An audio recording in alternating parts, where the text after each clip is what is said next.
The first time anyone wrote anything about Muhammad's life was 150 years after his death. And then the person who wrote it, actually that book was lost. And what we have is somebody else who saved portions of that book and said, I only saved a portion of this book because the rest of it I felt was just unbelievable. So the first piece of evidence we have on Muhammad's life comes much, much later than the first evidence we have on Jesus' life. And it was claimed by the person who saved it to have been unreliable. One last thing I want to close with is some people will say to me, but Nabil, the Trinity is not present in the Old Testament. This is something new that Christians came up with. I don't think so. I think when you start reading the Old Testament a bit more carefully, now through the lens of clarity that we have from the New Testament, you start seeing it in the Old Testament.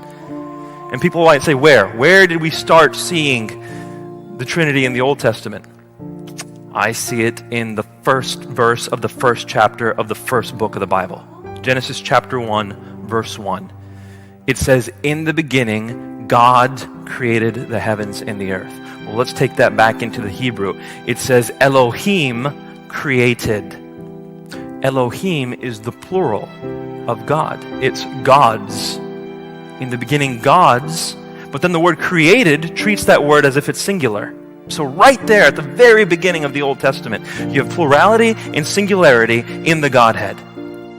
As a Muslim, I believe that the Bible had been corrupted. All right, the New Testament's corrupt, the Old Testament corrupt, it's all corrupt. The only thing Allah has guarded is the discernment. According to Surah 15, verse 9, Allah has guarded the Quran. This one has been unchanged. It's perfect.